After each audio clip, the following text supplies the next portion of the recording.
Hey everyone, welcome back to another episode of the DJ Sessions Presents the Virtual Sessions. I'm your host Darren, and I'm sitting in the virtual studios in Seattle, Washington, and coming in all the way from London, UK, we have BELLE HUMBLE on the show this afternoon. How you doing today, Belle? Hi Darren, I'm doing really well, thank you. Thank you so much for having me on today. Absolutely. Pleasure to have you back on the show. The last time you were on was in 2022. So great to catch up with you. Got a lot to talk about. You've been doing some awesome stuff, some new things over there, and kind of, we're talking a little bit about what you've been working on pre-show. You've actually switched up a little bit and you're exploring into house music now. Tell us a little bit about that journey and what made you make the switch over to house music. Yeah, so I've always been a songwriter vocalist, and I've really dabbled in so many different genres over the span of my the last 10, 15 years. I've always loved house music, and my first love really was, I'd say, hardcore rave, but it wasn't, that was kind of like my introduction to that kind of electronic world. And then I really got into and fell in love with jungle music, which then kind of became drum and bass. But during that time of going to these jungle events back in the day, I was very young, I was a teenager at this point, I would go to these events and there'd often be like a house and garage room. And so I would go between the two, and they were both so good for dancing. And my passion is dancing as well. I just love the music and the beats and the different kind of grooves that you get into with those two different styles. So those have always been really big for me. And then years later, when I did actually become a vocalist professionally and a songwriter professionally, I found myself featuring on a range of different genres, and EDM, drum and bass, some kind of house stuff as well. And I'd say I don't even know what the genres were called. They were kind of different ranges of different things. And recently actually I heard a trance song out as well, so that was pretty cool. But I've always, throughout my career, I have always been the person who is working on someone else's project. I've been collaborating a lot, but it's always been presented to me, or I've presented an idea, but they've got their own kind of style going on, their own genre going on. Mm-hmm. But so it's a very long-winded answer, but the way that I've arrived now at wanting to create some of my own work, actually, I kind of needed to go into a bit of a cocoon. I really needed to retreat into myself and sort of just stop for a while in terms of doing tons of collaborations with people and kind of just putting myself out there all the time. I needed to find out who I was and what I wanted to create. So this kind of even since I spoke to you the last couple of years or so, has really been a very kind of sometimes slow, sometimes a bit more exciting kind of journey of me exploring what it is that I want to create. What does my heart want to create? What do I feel like doing right now? And I decided recently I just wanted to get into the studio and co-produce. So go in from scratch and have my kind of references and my BPMs that I want to work around, and the kind of more housey, kind of deep housey stuff, but with lots of organic sounds thrown in there as well. So recently I worked on a track where we recorded a cat purring, for example. I wanted these layers, these very warm layers within there that were real, and I got some shells and I shook them in my hands, and that was part of the percussion, and some other little instruments that I just kind of played in myself that we then created a song around. And also I played the tongue drum on that too. And so yeah, it's kind of like a mix of organic-y kind of, I want to create, I don't know, this is not a genre, but I want to create something which feels very soothing, like soothing, soulful house. Definitely. Now, speaking of soothing and soulful, you're actually mixing in, you have kind of a sound healing influence in your music production now. Tell our DJ Sessions fans all about that and why you've decided to add that in to your overall production and performance. Okay, yeah, absolutely. I can tell a little anecdote about a song that I did a while back with LAXX on Never Say Die Records, which was very much like a bass kind of driven dubsteppy or whatever tune. And I remember I went to the session to meet LAXX, and I'd never met him before, and I brought my singing bowl with me because I was just starting to really get into sound healing. And the song is called high from it, but the song is about getting high from the sound. Let's get high with the sound, high with the sound. Elevate your mind with the sound, mind with the sound. And that was love that. That was sick. So you have to check it out. It's still around. Maybe I should start making some reels with it because it's really cool. And it's all about, it's not like, maybe back in the day it would have more of a different meaning, but to me it was really like just this sort of natural high. Like the sound is what makes you high in those situations. It's the movement and the dance, and absolutely you can add other things to that into your body to kind of like enhance those experiences. But the base thing is, like, you see children when they're dancing, they're just like going for it and they're in it, and it's just this full of joy kind of thing. And anyway, so that was the beginning. And since then, actually in the last 10 years or so, I've become really interested in exploring healing, like sound and music as a healing modality, as a therapeutic modality. I looked at like the thousands of years that sound has been used to bring people together in community, to create dance through drums, to create ceremony, to create ritual, and to really pull in aspects of community building experiences. And those rhythmical, like kind of the impact of drums and that rhythm and the voice that has on people when they gather. And so I decided to take myself off to India in 2018 and become a certified Nada yoga instructor. So I went out there and I studied Nada yoga, which is the yoga of sound. So I studied it from the Vedic tradition. So it's an ancient kind of way of looking at sound as a path to enlightenment. Basically, it is one of the paths. There are many. I believe there are so many amazing paths that we can attain that kind of connection to spirituality, and they all hold a place in this world. I'm very much a multi-faith believer, and I don't subscribe to any one faith. However, this really appealed to me at the time because I was just like, I want to find something which is really just looking at frequency and vibration and study it and learn some of the mantras from those traditions and learn about the philosophy behind what these ancient practices taught you, which were intertwined with yoga as well. So it's about the body, it's about vibration, it's about your thoughts, it's about what you put into your body, what you eat, what you consume, like on what you watch or who you're around, all of those things. Like everything has a frequency. So I became qualified as a Nada yoga instructor. And then I also decided to study with the Sound Healing Academy here in the UK. Nice. And in that, it was quite a long program where I learned all about how to facilitate sound journeys for people in various capacities. So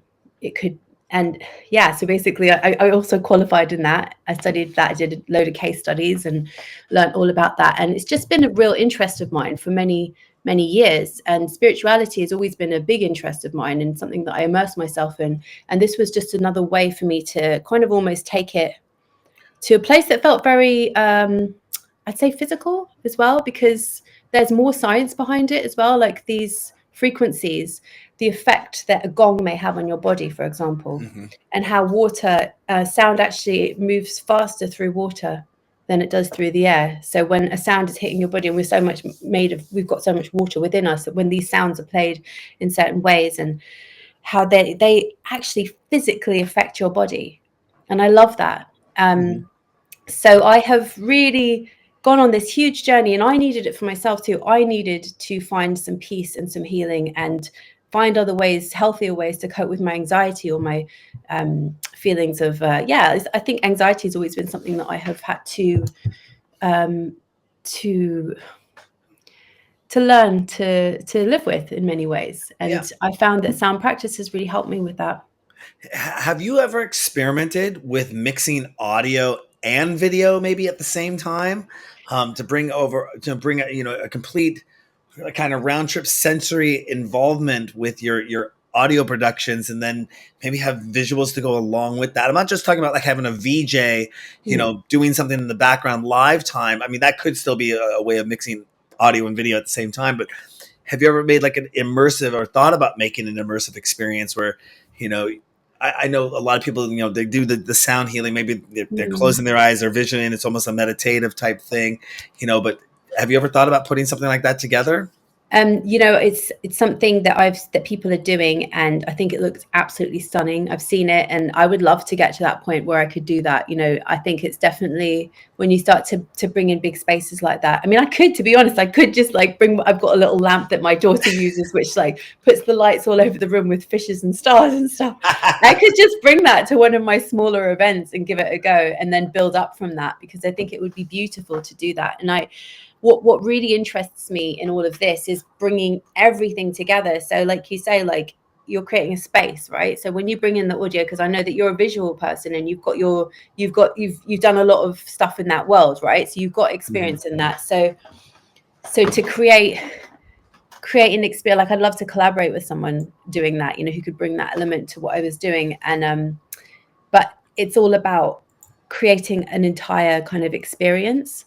So it's not just like, oh, I sing and this is my performance. It's like, enter this space that you create, and there's just all these amazing things going on. So you go on an immersive journey through sound and dance and visuals. Absolutely. I think it's a beautiful idea. Yeah, it's a good idea. Thank you. You know, I mean, we you know, one of the things I was exploring a few years back when we were putting our virtual nightclub together, you know, I was going into some of these virtual worlds. You know, I have an Oculus and was going into like VR chat and alt space. It's not around anymore, unfortunately. But, you know, and you had these immersive worlds where people were creating sound experiences, and you're in this virtual environment. But as you would walk through, you know, one thing would end and another thing would start up. And it was just really cool on how you could activate that. And, you know, I'm very interested to see what music creation, music distribution, experiences are going to happen in that VR environment where you're combining this. You know, I mean, there are apps you can do full meditation or sleep, you know, helping you get to sleep type things. I think one of them is called Trip. It's very highly rated in the Oculus, and it's to help you kind of like guided meditation and things like that. But, you know, you see virtuality as this other environment that people are going to do as the devices get better, cheaper, lighter, more battery life, all the things, you know, that are happening. And when it becomes mainstream, you know, I'm super excited to see, you know, performances, you know, happening in virtual reality. Or, you know, you could actually have a virtual reality world pretty easily set up and go in there and play your environments, and people can come in and put their Oculus on, and you're dealing with people from all over the world in a virtual environment. You know, you aren't having to necessarily set up a nightclub and get a venue, and then it's only local people that can show up to that. You got people tuning in from around the world sitting in. And, you know, there are limitations sometimes to some of these places where you can have like 40 people in a room, and then it creates another instance of the room. So that 41st person is now in a new room until that room fills up, but you can still be doing the same thing in multiple rooms. It's the world of VR is pretty awesome what you can do. And I think, you know, you have a definite application with doing something like that, of bringing people together. I mean, if there's a group or something out there for it, it's being done in VR. And I think that's just, people really need to look at that as the next frontier. You know, it was getting online. It was maybe putting your MP3s up. Then it was social media and, you know, MySpace, and then Facebook, and then Instagram, Twitter. And that's all a 2D environment. Yeah. You know, you could share music that way, you know, and it's on somebody's computer, but they're still in the computer, they're on their phone. That's nice. But putting those headsets on and being able to create an immersive 3D world is just, that's a whole nother. Yeah, absolutely. I've actually played around with just in sort of daydreaming about that idea. I do imagine it like setting up a very calming, soothing space where people can come in, and it's like a sound sanctuary of sorts. And yeah, where people can come in for a sound bath, and they're just lying down with their thing. And yeah, absolutely. I do think it's I think people can be wary of technology as it kind of evolves, but it's brought the world together in so many ways that we didn't have before, you know. And it really has in many ways broken down borders, and people who connect, you know, globally. And that's really beautiful. So I do think it's got a place for sure. Yeah, definitely. You know, if you could take one of your productions, pick one of them as your most favorite one, which one would that be, and why? And what's the thoughts behind why it would be your favorite? So ones that I've released already. Yeah. Okay. Well, it would have to just be Cracks, because that was the song that I did, that it was just so kind of unexpected and simple. And I remember vocaling it. There was a few of us, we were in the room with Freestylers and writing, and so we wrote it and then I sang it. And I just remember feeling when I sang it, like it's just very in it. Like I felt it, like as I sang it, I really, really felt what was coming through me. And it was very simple. I did it in about 2 or 3 takes. It didn't take long at all. And didn't know what was going to happen to it. It just kind of, I always think that songs are a bit like creating kind of all these little babies and you don't know where they're going to go or where they're going to end up, and you just do it. You just create and then you see what happens. And that one, it was remixed, and there are a few different mixes of it.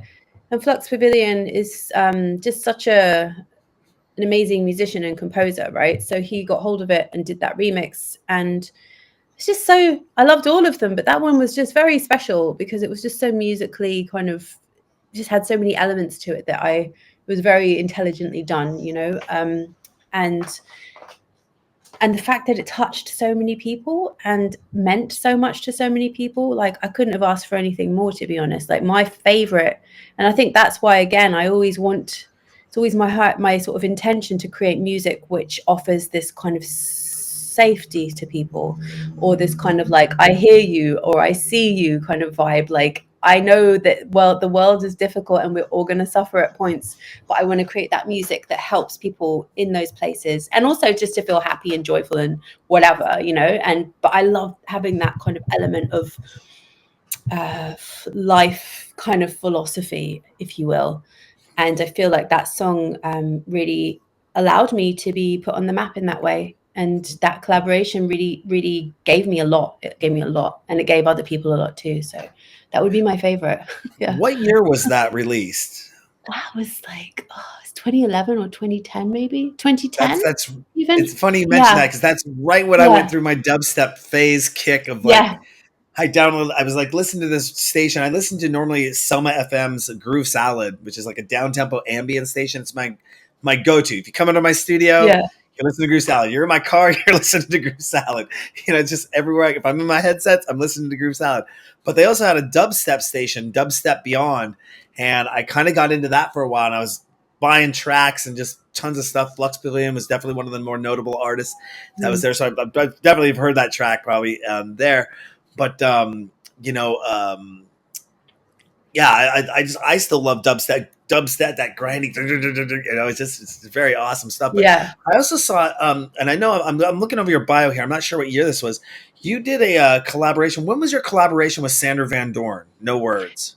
Oh yeah, it was actually done ages ago. As these things can often, I'm sorry, like as in it was written a long time ago, but as these things can often happen, you write something and then it just kind of like sort of floats around, and it was going to get released. Oh no, it's not. And then years later, it is actually going to get released. Okay, we're revisiting that, and that was released, and it was so beautiful the way it happened, because I was out in India studying my Nada yoga in India, studying my Nada yoga training in 2018, and Sander van Doorn, we were arranging to release it, and they were just putting together a little visual for it, and they ended up choosing all this footage from India as the visual and it was just, I felt like so synchronistic, and cool. And I was in India, and it was just, I really am a massive fan of those kind of like open kind of hooks, if you will, like that. The cracks was leave the past behind, just walk away when it's over, and the heart breaks and the cracks begin to show. So it's a life philosophy. Sander van Doorn as well was very much, it was a bit melancholic, that song. It was I wish you'd say something to me. You could just love or set me free. I can read 1,000 thoughts written on your face, but sometimes there are no words left to speak. So it's like, again, very open. I'm all about, and I feel like when I've studied all these kind of like through the ages, through thousands of years, like there's these kind of one-line songs or mantras or whatever pieces that can encapsulate some kind of archetypal experience. And to me, that's what I love doing so much. Like that's my thing. Awesome. You know, Sander was one of the first DJs, producers I had on my show back before the DJ sessions was created. We had a broadcast television series called ITV that was airing on the Fox and NBC affiliates. And Sander was he was on ITV Nightlife back in the day. He's been on the show a couple of times. And I recently just reached out to him. I've been talking with his management to get him back on the show again. And they want to come by and have him.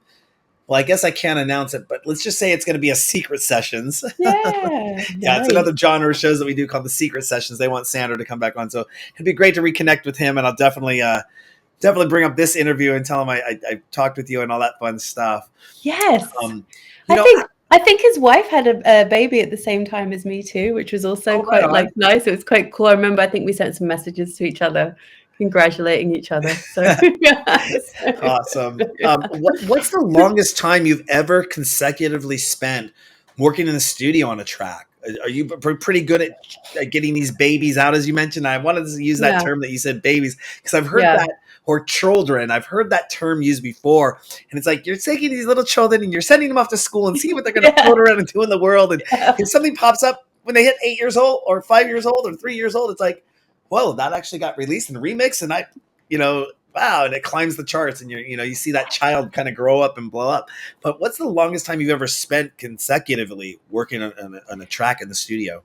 Yeah, actually probably about, I think maybe last year I was working on something and we didn't go ahead with it, and I just remember just tearing my hair out over it, spending so many hours on it, just redoing it, and sometimes that happens, you're just trying to make something work, and sometimes it just doesn't seem to work. And that's and that's what happens. That's part of the process too, because you might need to do that. You might need to get through those, and you might need to feel the frustration. You might need to say, okay, do you know what? Put it aside. Maybe it'll come up at some other point. But then the next song that you write is it just works. So it's you kind of have to sometimes just get through these moments. But I'd say I write very quickly generally. A day is or an hour, or I don't know. Sometimes I take time and go back. Like today, I went to the studio. I've been working on a song, from my project, from my BELLE HUMBLE project, which is again the one that I think we just spoke about. Did I just speak about this here? Because we had a little chat before we came here, but it was there was a cat purring and shells. I did all these very organic sounds that I played in, and I played the tongue drum, and I played. I just wanted to bring this warmth and this soothing kind of feel to the track, and then put some beats over it, and then produced it. And I just had the little hook, the chorus. And then I went back today to the studio to write a bit more, just a few more vocals over it. It was just nice and relaxed. And so sometimes it can be like that, kind of chilled. Sometimes just do 3 hooks in one day, different songs. So, yeah. It's interesting you use that term, that organic sound, and going back to, I remember I was interviewing, I can't remember who it was, and we were talking about how people will go out and they'll capture sounds from the environment to use in their tracks. And one of the ones that's kind of stuck out to me, and it was funny because I just had an MRI done, and I was talking with the producer, and they're like, I went out and I took an MRI. I went into the room, and I got the sound of the machine going da, da, da, da, da, da, da, da, da, da, da, da, and doing, and he recorded the sound of the MRI when he went to get an MRI. I'm like, oh wow, that worked. And then there was somebody I was talking to, and they were going out and they were finding beehives. They were putting a mic on on a boom and recording the sound of the beehives that they'd make, and different beehives, and using that as organic sounds in their mixes, in their tracks as well. I thought that was just really cool, going out and using, like you said, those seashells or those organic sounds, to make tracks. And people are like, where'd you get that sound from? And I made that. It was custom. Absolutely, and it is truly organic, And it's from you too. You're the creator of it too. I've done that in other songs before, back with sweeping leaves on a patio, and this one was just it felt so good because I was the cat that in the studio where I was working. There was just this beautiful cat, and it's got the best purr. So we just got her up on the mic. We took a little video of it. So when I'm ready to release the track and start promoting it, when I start building up my promotion, I've got some nice footage of. And the cat's purr is used in healing bones. like the frequency of the cat's purr is actually. I have never heard that before. I might need to go. I've had cats in the past, and I'm debating. I want to do more traveling and stuff, and it's just having the pet at home. I have people that can take care of them, but it's just like it's like the plant. I got plants, I got cats, I got my garden. It's like but no, I love cats. I'm a total cat fan. I'm actually technically a Leo, but Leo Virgo. I'm a tiger. When's your birthday? I'm a Leo as well. Oh yeah, my birthday's August 23rd, so I'm on the cusp. Okay, I'm on 21st of August. Yeah, so you've got a bit of that. You've got a bit of Leo in there. I'm like 28 degrees Leo. So at the time I was born, in the time zone I'm in, I'm considered a Leo. Yeah, and I have Leo. I think it's a Leo rising. Yeah, I think I'm a Leo sun, and I'm a Scorpio moon. Okay. But I consider myself. Most people get to know me, they're like, actually, you're a little bit more like a Virgo. Okay. But actually, I have the characteristics of both. I call it my Leo nature in me says I got the best signs in the solar system. Yeah. Do you know what? It's interesting you bring up astrology because I am absolutely obsessed with it. I love it so much. That's like sound. But that I find this kind of solace in sound and the idea that it's like a healing thing. It's something to reflect upon, and it's got this amazing impact on our bodies and our minds and our spirits and our emotions. To me, to know what the planets are doing and where they all are, and there's a conjunction happening, and there's a sun opposite moon, so there's a full moon tonight, and how do I feel? And I even it's my kind of calm wind down places to just learn about what's happening out there that week and see what's happening and how it affects my particular birth chart at the time I was born, because I'm Scorpio rising and I'm Leo sun, and I just I find it fascinating. It's sort of like this kind of interesting blueprint of stamping down like this, and yes, there is a control, it's a kind of, there's different ways to map it. You've got the Vedic Indian way of mapping it. You've got the Western astrology of mapping it, but they're still all there. But whatever map you put on there, or even whatever ideas you put on there, and it's just so fascinating to me. I find it's such a powerful and reassuring, reflective tool to look at what's happening out there and be like, is this affecting my life? Oh, that's interesting, because I've had a really tough time, and a lot of people I know are really going through it this week. And then you look out to see what's happening out there, the weather, the planetary weather, and you're like, interesting. Yeah, Yeah, definitely. We could talk about that for ages and ages. Yes. Let's get back to music production a little bit. So, we were talking about your organic sounds, capturing sounds, working in the studio. Are you a hardware or software producer, or both? I use Logic.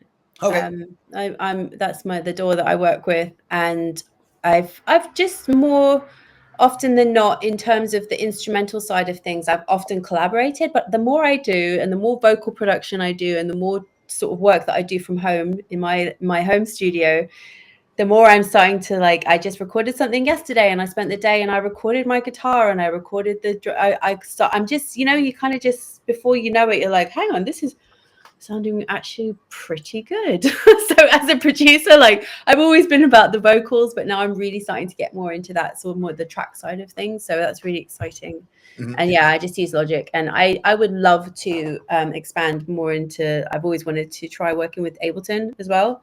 So I think there's a lot of creative possibilities that you can use with that. Yeah, I used to work for Apple back in the day, and I was one of 300 people in the world. I'm a video producer, obviously, so Final Cut Pro is my go-to, all that whole suite of products. But I trained on how to train people how to use Logic, not be a producer, not train them in music theory, just here's the software, here's how you would go in and record a track, samples, do all the walkthrough of how to navigate the software, basically, and then send them out there in the world and say, go create. But I fell in love with Logic. I fell in love with the sequencer on the back end of Logic, the synths in Logic. I would use it in some soundtrack. I used to use Soundtrack, which is, I think, a program they don't make anymore. It was kind of tied in with Final Cut, so you could send your project from Final Cut over to Soundtrack. I think you can do the round trip processing, send it over to Logic, score your film, and then hit save, and then it would send that and put it in the timeline of the project you were working on. So it kind of just saved the process of having to export, import, Amazing. It's really awesome. But I don't use Logic as much as I do anymore because now I know so many producers and I have my own team that, I just use one of their tracks if they're producing something and I don't have to worry about clearing all the rights and everything for it. But I've loved it. My brothers were musicians. I used to love to be in the studio with them with the hardware gear back in the 80s. We had synthesizers, rack mounts, 8-track, 4-track studios, all that fun stuff. And, it was just at 8 years old, I'm in the 80s, the equipment was sent over. There were computers back then to do this stuff, but you had a manual, and that manual was usually translated. If you had like a Yamaha or the other, not Korg, but anyways, the big names at the time, those manuals were translated from Japanese into American, and they didn't really make sense or read well. Yeah. So I think because I was such a young mind, it wasn't like I was an adult trying to formulate it. I was a kid trying to formulate it. It made it easier for me to understand it because it was basic to me, in that sense. But I always loved being able to have that physical touch of the keyboard. Yeah. And later in life, when I went to college in the early aughts, 2000s, I ended up getting an MC505 by Roland and an SP808, which is the MC505 was a sequencer and the 808 was a sampler. Yeah. And you could MIDI them together, and just being able to manipulate the sequencer with my hands touching it in real time rather than dealing with like Fruity Loops, which was back in the day. I think I had Fruity Loops 3 on a laptop that I had, which is cool, and I think you can manipulate in real time on Fruity Loops as well at that time. But it was just fun with your fingers. You can tile the knobs and switch the beat and make live tracks. And like I said, I only dabbled. I never went to, I made a couple tracks, but I think when you've got that feel, you can it kind of translates. Like it's so, I could get AI to write me a piece now if I wanted, or I could quantize everything's perfect to perfection. And I don't know, I think music has gone so far that way that actually people may crave like a bit more humanness soon. I don't know if it's yet or now, but like I know I do. I don't want everything to sound perfect. I want things to be a little bit human, like I totally get it. I've got an RC505 looping, so I play around with that quite a lot. I need to start posting stuff because I really enjoy using that just with my voice and playing some instruments, like even just putting a gong in there or putting a crystal bowl and then putting some beats over it and then doing a DJ set and then kind of like looping my voice over the tracks. It's a lot. I need to keep practicing with it, but I've got like a bit like I've got my creative like this is so exciting. It's so exciting to do. Like you touched a little bit on something you said there about not making the beat perfect. Because I always love it when guests do this. You didn't get any of the questions beforehand, so you don't know what I'm going to be asking you, which is awesome. Yeah. But my next question would be is how much of a perfectionist are you? I feel like it's I'm definitely a perfectionist when it comes to like tuned vocals and stuff like that. Like I want it to sound good. If something sounds off vocally, like one of the BVs or whatever, and I hear it, it will bother me. Like it was, I want it to be good, but I would rather sing it in myself over and over again. That's why I quite like working just on my own sometimes, because I'll do 100 takes to get it perfect. Whereas if I'm in a studio with a lot of other people, they'll be like, that's fine. We'll fix this in post. No worries. Like, it's everything's kind of perfected in post-production, but I really love the idea of getting things like as perfect as I can naturally. And I think I used to be a lot more precious about, like, I worked a lot as a songwriter a while back. Like I still have done tons of songwriting, but I used to work much more with artists and go in and work on their projects. And I'd write these songs and then the artist would use them and release them. And I'd be like, they changed some words and it doesn't work anymore because they changed those words and it's changed the meaning and it just doesn't make sense now. And I remember that, like, and that was like when I was a bit more new to the whole thing, a bit kind of, and then I just, after some of those experiences, like, no, this is not the way to do it. You kind of have to let that go and you've got to allow that. It's not to be so controlling over things being so perfect in the way that I see them, because my perfect is going to not be somebody else's perfect, and that's okay. And when you're creating, and especially when you're collaborating or writing for an artist who's going to be fronting that, and then I just, you talk yourself out and you remember as you kind of go through that and mature, it's like, no, I'm so grateful that they have chosen to sing this song and to promote it and to put it on their album, and like thank you for choosing it, you know, instead of like, you changed a word. So I was humbled by that, like that kind of perfectionism, and it doesn't get you anywhere to be too much of a perfectionist, because I've had stuff sitting out of the public eye for years and years, and this is why I realized recently, do you know what, just get it out, because otherwise, like, what's the point? It's not perfect. It's okay. It's funny you mentioned that, because I remember the first time I have a philosophy, and this is why I'm hosting my own show right now. And I've had other hosts and people do it over the years, but the philosophy of mine is the show must go on. Yes. And it was 2005, 2006, and I didn't have a host at the time. And I said, I got to produce some episodes. So I jumped, and I had been in front of the camera before several times, but I wanted to hit it right, because this was for broadcast television. There wasn't internet live streaming distribution. Video podcasting, I think, was just brand new. Maybe it hadn't even come out yet. But I was up on the rooftop of my building. I lived in a fly zone in downtown Seattle with, you know, airplanes. Like right now, I don't know if you can hear that airplane going by, but probably not, because I'm using a better mic. I got better gear now. But we're up on my rooftop, downtown Seattle, and it's in January of the year, and I'm trying to make the shot look like I'm standing with the city behind me. It's nighttime, but we have lights on me. You couldn't even see the city behind me because of the way cameras work. But I was doing the intro, a 30-second intro for my show, and I probably got it right on the second take, but I didn't feel good about it. I wanted to do another one. I ended up doing like 64 more takes, and then I stopped counting. And it was so cold, the microphone was chilling my hands, so I was like this. We had to wait for the planes to fly by because they were getting in the audio of the shot. And be coming in.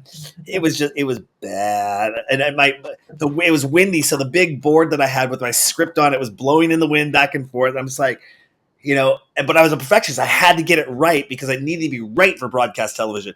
But later on, as I started moving to live production with our shows, this is like 2009, late 2009, 2010, I kind of adopted the philosophy that anything goes. Yeah. And if it's a live show, you just pick up and go with it. And it's like, oh, I said that wrong. Let me correct that. But we're live right now. So yes, we make bloopers, we do outtakes, but we're just going to recover from it right away.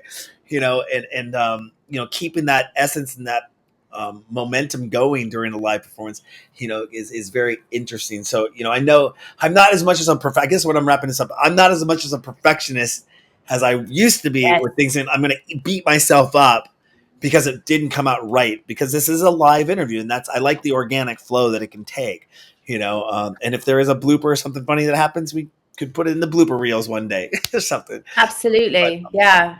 I hear you. Yeah. I was just going to add. Go ahead.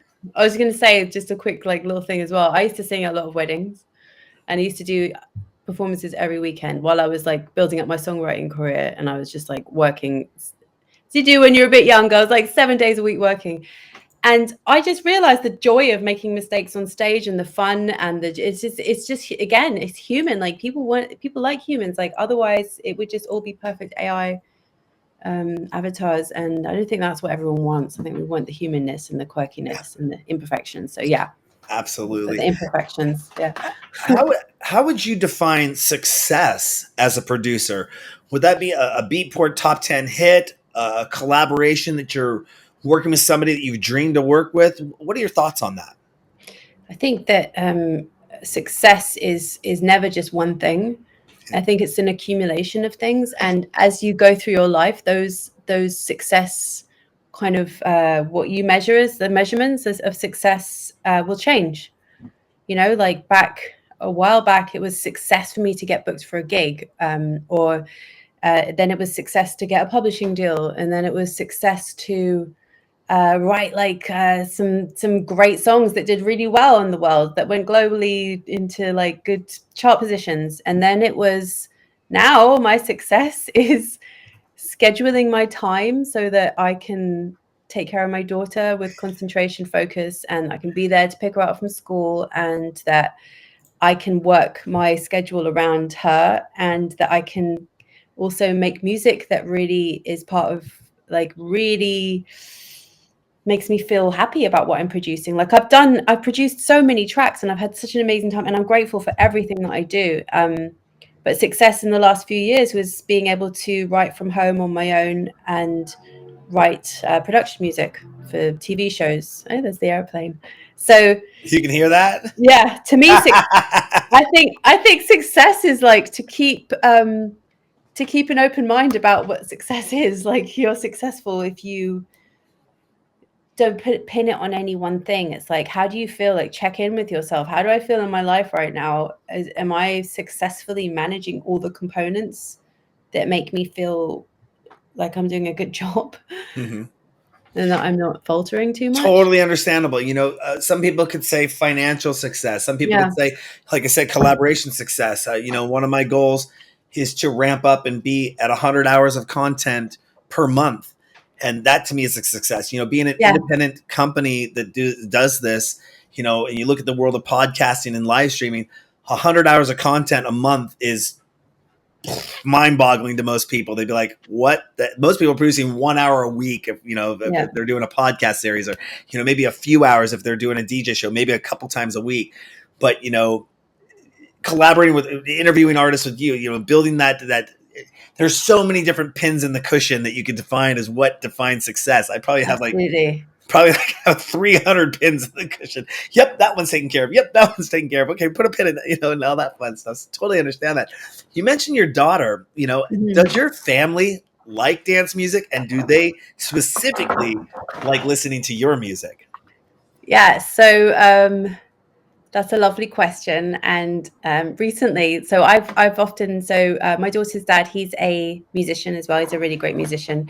And so like my daughter started going to school in the last couple of years. And they do lots of events there and fundraisers and Christmas fairs and summer fairs. And I think someone got wind that I sing. And so I said, cool, yeah, we'll come and do, like, we did a Christmas jazz set. And that was really fun, just her dad and I. And I think we did that a couple of times. And then recently he wasn't available to come. And so I said, you know what, I'll just do, if you like, I can just do a bit of a dance set. I'll just come and sing. So I literally did I made this mini rave for this primary school, which is like the young kids' school or whatever. My daughter's 5, and all of her friends and all these kids were just dancing on stage with me. And some people videoed her, and she was in the background pretending to sing with a microphone and dancing with me. And it was just like one of the best shows of my life. And so she has been a bit like funny. When she was younger, she didn't really like me singing or playing unless it was like directly for her. Like, she wanted my attention all the time on her, unless it was me singing a lullaby at bedtime or whatever, you know. But if I was like, I just feel like playing guitar and singing and noodling, she's like, nah. But recently, and actually I play her, like yesterday I was in my studio just working on something. I said, you know, come and have a listen to this, what I did today. And she put the headphones on, and I was like, what do you think? And she's like, I like it, Mummy.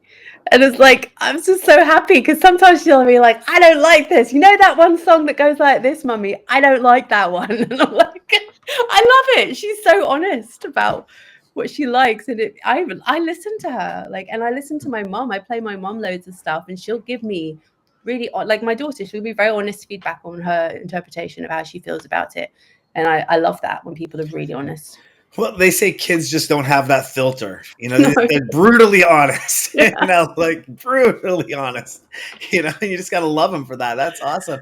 Now, yeah. Is she allowed to get in the studio and play around with your gear? Does she ever come in and kind of sit with you in the studio and say, I want to do something? How is that nurturing? Yeah. How is that going on?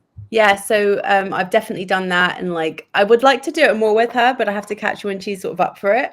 But I've got her singing like Twinkle, Twinkle, Twinkle Little Star, for example, to play guitar, and then she'll sing with the microphone and do that. And then I've just taken up getting better with my DJing recently. So I bought a little DJ controller mixing thing, and she was really into it.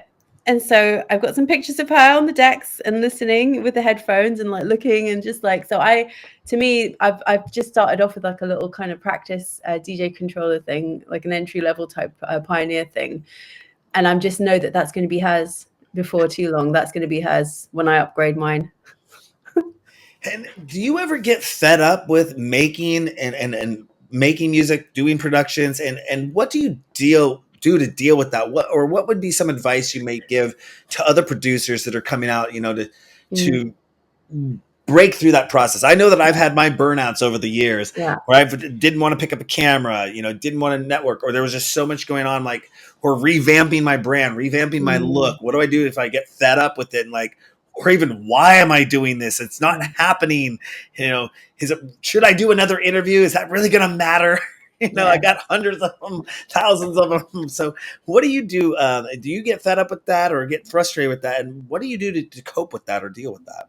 Oh yeah, definitely. I think that anyone who's in the creative industry and is like entrepreneurial will always face those moments, and you'll just be like, oh, it feels like a lot of work. I've got no energy for this. And I've really I used to put so much pressure on myself to be like 100% productive. And like you mentioned, you've experienced burnout. I definitely experienced burnout because of that, because I put so much pressure on myself. I would never say no to anything. And I still grapple with that. But recently, funnily enough, you asked me this, recently, I've been practicing my no a little bit when work comes my way, or when pitches come my way, like, or writing opportunities or whatever. And I can't overload myself, because I know that it can lead to that feeling. And also I allow myself to feel like, do you know what, today, even though I've got this day free, I've been working quite hard. So I'm going to literally do this day. I'm not scheduling anything. My thing today is I'm going to do nothing. And that might look like going to the coffee shop, or it might look like binge watching something, or it might look like going for a sauna, and not going to exercise, but just going for a sauna, or going for a massage. That's one of my favorite ones. There's a really great Thai massage place near me, and they call Thai massage lazy man's yoga, because they stretch you and crack you and like do all these things to your body, and that's like, okay, this is what I need. I need to do yoga, but I really can't be bothered, so I'm going to go for a Thai massage. I'll have to look into that. Yes. My insurance just covers me for some massage therapy and acupuncture, so I'm like, amazing. Right. I love acupuncture as well. Like, those things are so, when I'm starting to feel that like flat, burnt out, annoying feeling, like, oh, I really can't be bothered, like, and you start to get this like lack of gratitude feeling start to creep in. And that's also another thing I've got to remind myself, like, do you know what, like, you're complaining because you've just been given some more work to do. Like, come on, just sort this out, because actually, thank you. Yes, isn't it great? I get the opportunity to do these sessions and to work, and I just plow through. But then when I start to feel like that and I notice it a bit, then that's when I'm like, I need a day off. I need a morning off. I make a lot of cups of tea, and I love my coffee. I love my tea. I need to take the breaks when I do. I try to go for a walk every morning, because I know that the sunlight in the morning on your system is really, really good for your body, and it sets up your whole endocrine system, which is what governs all your hormones. So melatonin, for example, if you get that sunlight in your eyes in the morning before like 11 or something, or midday, I think it is, then that light is going to help you to produce more melatonin, so you're going to sleep better later, for example. So there's little things like that, and everybody's going to find their own way to do that. But giving yourself permission just to put it aside, because when you're doing this as well, you're consumed, you're on social media, you're constantly planning, you're constantly creating in your head, you're constantly, I must vision this, I must vision that, I must manifest this, I must manifest that. You've got different people coming at you all different times in all these different directions, and you want to do everything sometimes. Like, I have these overloads of like, I want to do it all, but my life isn't going to last that long. Like, how am I going to make all these things happen?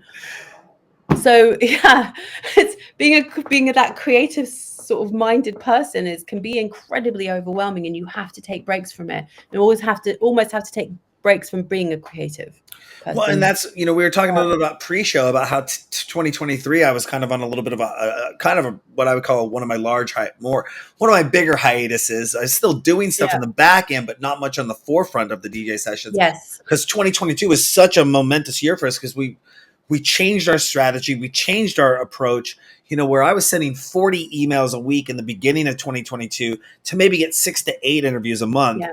I ramped that up to 300 emails a week. And, once we did that, I think it was in April of 2022, we did that, and I went from, I was booking interviews. My schedule was open from like 9 o'clock or 10 o'clock in the morning till 4 o'clock in the afternoon. Mm-hmm. So it was just open for anyone to book, like on the hour almost.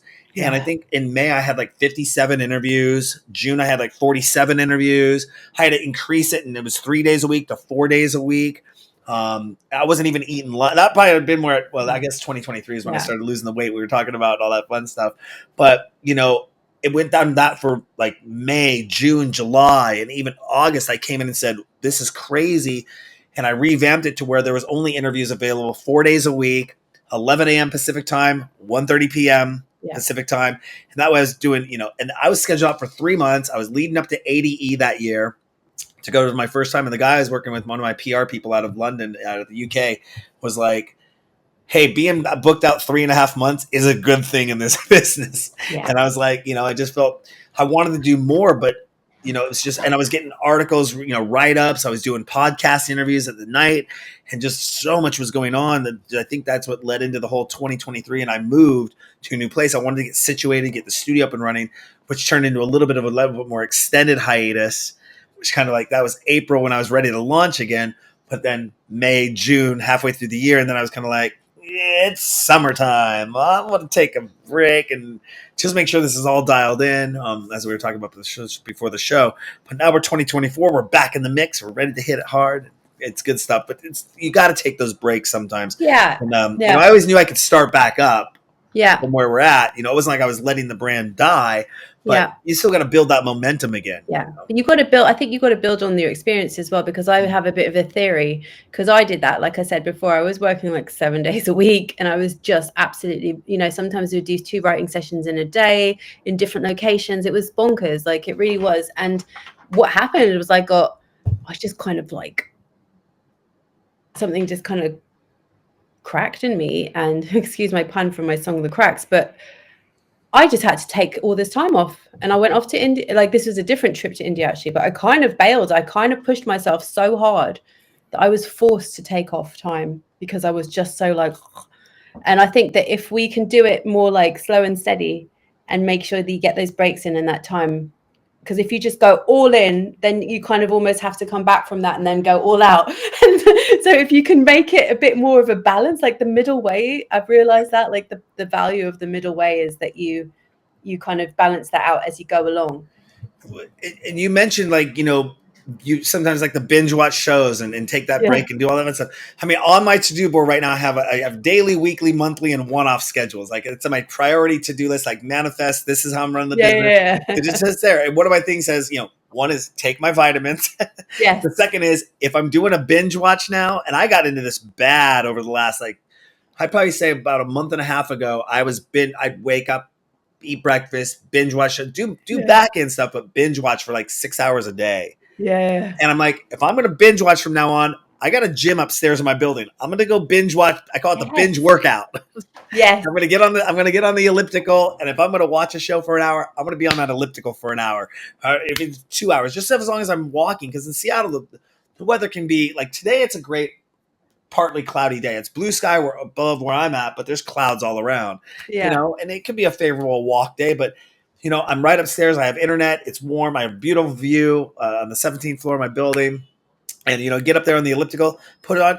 And if emails are coming in, I could answer emails. I could take phone calls, but I'm still binge watching the show. I'm kind of in the office, but it's a workout office, type of thing. And I just got to stay tuned with that, just to get up and get that body moving rather than sitting in a chair all day long, and eating food and binge watching. It's so true. Like have those moments. Like, yes, it could be unhealthy to do that. Like I totally hear you, because I haven't I stopped drinking like a year ago, alcohol, and I used to really like drinking, and I just don't do it because it just made me feel terrible. The hangovers, I just didn't want any kind of like, it just made me feel tired. I didn't enjoy it anymore.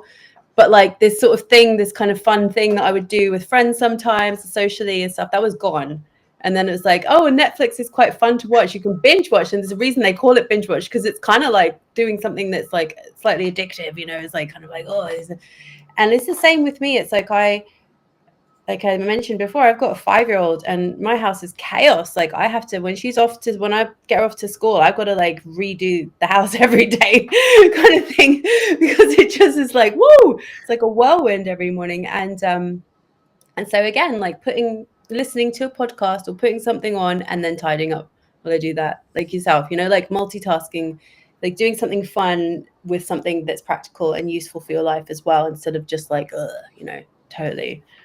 How do you, I guess we kind of just discovered, went through this question, but I didn't ask the question. I wanted to ask, how do you balance your production career with your other obligations in life? I mean, if I don't have my to-do lists, I literally have all my to-do lists. It goes back almost to 2005 since I started. I want to make a coffee table book one day and like title it what it takes to make it in the film, television, internet distribution industry, and it'd be just a coffee table of all my notes with different anecdotes from the different years that I look back. And to me, a to-do list item, there might be a key line item here that says call sponsors, but to me that might be call 15 different people or send 15 different emails. To me it means something. To somebody else it might just be gobbledygook, if they could even read my handwriting. But, I got to stay on topic like that. If I don't have my to-do list, that's the only way I can balance all of this. I literally have to write, take a shower, shave, take the garbage out, do the dishes, just so it's there. Not that I'm not mismanaged. It's just like, oh, you know what? If I'm taking a break, I'm not going to binge watch. I'm going to go do the dishes, or I'm going to take the garbage out and check it off. And they say that when you do that, there's the 4 chemicals your body produces, serotonin, dopamine, blah, blah, blah, blah. Oxytocin and for the ones, But there's the one that, like, when you do a to-do list and it's dopamine. Not just a digital put an X on the box, but you physically write it, you're physically manifesting it. And when you cross that off, it gives you a surge. Dopamine. I don't know if it's dopamine. Is it dopamine? Dopamine, dopamine, that you're accomplishing something. And, it's like, do.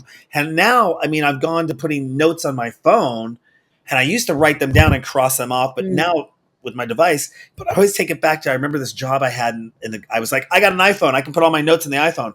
And the manager goes, you know what? That iPhone has a battery on it. If that battery dies, you're SOL. And whereas if you have a book and you write it down on paper, that'll never have a battery that dies on it. So carry a notebook with you and a pen or pencil. And that way you can have that device that's never going to die. Of course, nowadays devices last hours and you can back up to the cloud. So, you can go to your laptop and still get access to your notes or you charge your phone. But this is like 2006 and I had a BlackBerry or something like that. Yeah. So it wasn't, it was there, and I don't think he had adopted technology. But anyways, got to stay focused, got to stay on balance. And if I have something pop up in the middle of the night or during the day or when I'm out and about, I put it on that to-do list and then I'm not sitting there thinking about it because it's there. And I just remember Indiana Jones and the Last Crusade. I don't know if you're a fan, but it was Sean Connery. Harrison Ford is saying to Sean Connery, he goes, well, you wrote all this down. Didn't you memorize it? And he goes, no, I wrote them down and put them in a book so I wouldn't have to memorize it. Yeah. But he actually, later on in the movie, you find out that, yes, he memorized everything that he had written in the book, which is just classic. But, it's I guess we did cover that, is how you balance your production and career with the other obligations in life. It's just, that's tough. What you've said is like one of the most simple, yet one of the very most effective tools that I've ever found. And I don't apply it every day. And I've just been inspired again to do it because I have my notebooks, and every single time, or I've just got like a piece of paper or whatever, every single time I do that, my days are so much more productive. And that feeling of crossing it, you've got to cross it off. And I love using a pen and paper and ink, especially like just something about the ink as well. Like I've got pencils lying around, colored pencils everywhere, but like an ink and paper, it's just something about it. Like writing that physical kind of thing, to me, I really like that. And then I do, and I cross them off, like, oh my God, I've done all this. And then I see one of my, like you said, like you've got these scraps or this notebook, whatever, and you're like, wow, I did all that. And I can just rest easy now. So I think it's really, I've actually painted one of the walls in my kitchen with blackboard paint. So sometimes I just go in there and write stuff on there. It's funny you mentioned that because I have a friend of mine, she does everything pen and paper. Yeah. everything into her diary, into her thing, and does it all scheduling. I'm like, they make online tools for that now, which would be awesome. And it would, if you put it into your computer, it's going to sync, your calendar, your phone, your watch, and all that fun stuff. She's like, no, I like physically doing it. I'm like, okay, but it is a huge time saver because you could be doing this and putting it digitally and storing it in the cloud, all that fun stuff. But one of the things she got me for my birthday was the similar, like the chalkboard wall. She didn't get the chalkboard wall, but she got me a bunch of butcher's paper, which I was supposed to put up right on that wall right there. Yeah. And I was right on my major task. Because people don't know they think, oh, I'm just a guy. I have a video camera or my laptop camera. I click and I'm interviewing Belle. Yeah. And that's all I do. Like, I just do interviews. It's like, no, if you saw my task board, of what goes on and what's interconnected to everything in the web that I'm weaving and putting together, you'd be like, whoa, you really do a lot of crap. And there's a lot of things going on. I should look into the Blackboard stuff. I have the whiteboard right here in front of me, but that's like the automatic. You have to do these daily, weekly, and monthly tasks that are fixed things. But, I want to create that big board and cross things off on a big scale. But I think, now that I think about it, I'd like to get a big whiteboard as opposed, because that way you can wipe things off. But the thing is, that's what I like about my phone is it actually keeps the notes, even though I'll take the ones I haven't completed and make a new note and leave the ones that I've checked off there. Yeah. But when you have a whiteboard and you erase something, it's like that's why I like the paper sheets. Because I can always go back because I'll keep notes in here and go, where did I write that note down? But if I erase it on the whiteboard, I feel like it's gone and it's out of existence now. I quite like that feeling. I think that I'm different to you in that sense, because I like that feeling of like, as if like there's a tree that has all the leaves that go throughout the summer, and then the autumn comes and those trees have like imprints of the summer and all that happened there. And then they just become red and orange, and then they just fall to the ground, and then they're recycled into the earth and they're transformed into something else. And I kind of feel like that about my notes and to-do lists. Like, I quite like that they just kind of disappear after that, because it's done. All right, done, into the ether. Like, now bring me some space to bring me some new stuff that I need to do. So I'm quite like sort of ritualistic about the actual dissolving of them, I think. Totally understand. Sometimes it is that nice. That's done. Yeah. It's not going anywhere. I get that. I'm not very organized by nature. I've got quite a scattered kind of way of viewing the world, and I've always been a bit overwhelmed by keeping a load of files on my computer. Like, I'm kind of like, I always have to clear up my, like the desktop thing. It gets so crazy. And even myself, like spatially, it's a lot for me to manage. So I like to, the less clutter and virtually, digitally and in my home, the better for me, because otherwise I get very almost like a sensory overwhelm. Totally I don't know what that is. Like, I don't know, like what kind of, I can't say if I identify as any kind of thing, but I've got this certain way of managing information that. And we talked about, those are kind of good habits of having those to-do lists and check off things. Are there any bad habits that you have that are actually beneficial to your career? Yes, I'd say that I am like the ultimate kind of optimist, and like to a point where it's like unrealistic to many people. People would think I'm kind of like completely disillusioned. I'm a massive risk taker. Like, I've just kind of gone for stuff. I'm like, I want to do that. And then I just do it. And it can take a while to build up, and it can take a while to make money from it. But I just keep following I've got this like very sort of open-hearted kind of like, yeah, I can make that happen. Like almost naive, risk-taking kind of thing within me. But I think that's the entrepreneurial spirit. You have to have that in order to succeed, because most people wouldn't want to even live like that, because it's just too unnerving or something. But I don't find that at all. Like, I find that my ability to just kind of free fall into new creations and experiences and ways of making money and living my life to my fullest potential and being passionate about it at the same time, like that drives me. And I always have this headspace that I'm going to succeed. You're talking to the guy who put floating billboards on Lake Washington. It's a lake that we have two floating bridges on, and I'm in the advertising game, and I do mobile billboard trucks. And I thought one day driving across one of the bridges, I said, what would it take to take one of my mobile billboard trucks and put that concept on a boat and put it next to the floating bridges where there's no billboards and have 100,000 cars a day driving by. And this, you drive across the bridge, you're going to see it. And I was like, never. And these bridges have been there at the time. This is like 2011, 2012. And the bridges have been there for at least 50 plus years, I think, somewhere around there. And I'm like, nobody ever thought about putting a billboard on the side of a boat and parking it next to the bridge, you know, and like advertising major Budweiser or, you know, Subway sandwiches or whoever. And I'm like, I'm going to go for it, you know, floating billboards, you know, and people are like, you're crazy, dude. And, you know, I've had that same thing over the years where people have thought that even shifting from going from being a television producer and getting into the advertising world, they're like, wait a second, you're the television guy. Now you want to sell ads on the side of mobile billboard trucks and floating billboards and do that. And I'm like, yeah, but I was selling advertising for TV. Yeah. I'm just moving and selling advertising on a different medium. It's not I use the analogy. I wasn't going from selling TV ads to selling lollipops. Yeah. You know, selling is still selling. You just got to know your product, believe in your product. I loved working for Nordstrom's. I loved working for Apple back in the day. Found I was more better off as a self-made entrepreneur and being able to control my own life, you know, and that was fun because I get a lot more freedom. You know, I ran into a lot of headaches in the corporate world of trying to move fast, and corporate wouldn't let you move as fast as you wanted to. You were stuck climbing that ladder. You only hit a certain level of success, and you had to wait for somebody to move out of the way and go through the hiring pool. And maybe you'd be, if you kissed enough butt, you might be the person who gets the job.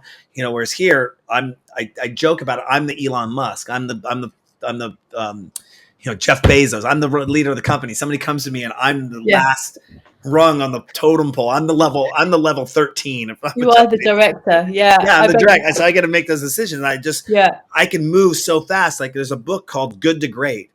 And, you know, it talks about, you know, a lot of these companies are like a steamship. You take a steamship that's going down like this, and it's very hard for it to turn around and go 180. You know, whereas me, I can go like, whoop. I'm on it. Whoop. I can move as fast as the current flows to adjust and maneuver. So, you know, it's really great. And, you know, I know we're running a little long here, but that's okay. It's been a great interview with you. You know, we definitely plan on following back up with you. We'd like to stay in touch with all of our artists that come on the show. We're trying to stay on every 6 months. You might see an email come through every 3 months, and you can just say, I don't have anything new, but every 6 months we want to keep having you come back on the show. Is there anything else you want to let our DJ Sessions fans know before I let you go? Well, I just, it's great to connect with you wherever you are, whoever you are. And it's been a pleasure, Darren. Thank you so much for having me on the show again. I always really appreciate and value these opportunities to share my voice and share my experiences. And I just think that the more that we share with one another, the more that we find similarities or kind of, there's so much more to reflect. We're all like mirrors with one another, you know, and we can learn so much by having these kinds of conversations where we share and we also listen. And like the listening is just such a valuable part. So thank you, Darren, for sharing so much with me too. It's always these kinds of conversations you walk away and there's a lot to reflect and learn from and grow from. So yeah, let's all just keep doing that, listening and sharing. Absolutely. I think that's one of the key takeaways from the DJ sessions is being able to talk with so many artists and people from around the world, share their experiences, and whether, you know, it's a beginner in the industry or somebody who doesn't know or a seasoned veteran in the industry, you know, getting that tidbit of information that they're like, oh, wow, I never thought of that. Or, oh, wow, that was a really interesting, you know, thought on that process, or that's my process, or even building connections. You know, if you were on the show and somebody reached out to you and say, I saw your interview on the DJ sessions and I was really impressed with you and I'm following you now. I want more of your music. Or an artist says, I'd love to collab with you. And something happens. That's always been about what the synergy of the DJ sessions has been is obviously, or not obviously, but making like a network opportunity for artists, no matter where they're at in their career. You know, like I said, just starting out or even seasoned. So again, thank you so much for coming on the show today. Again, we'll follow up with you here soon. Where can people find out more information about you and where's the best place to go? Yeah, I'm quite active on Instagram.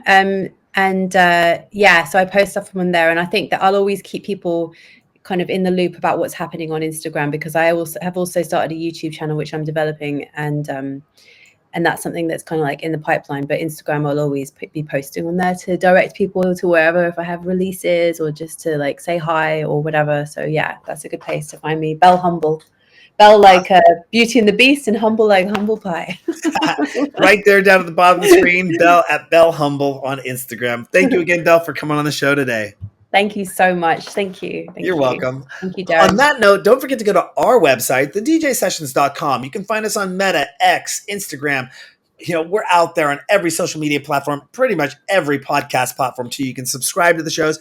Visit our website though. We got over 2,500 episodes, interviews, exclusive mixes coming out all the time, over 600 news stories aggregated into our site. So you can spend time there to your heart's content and find something new every day at thedjsessions.com.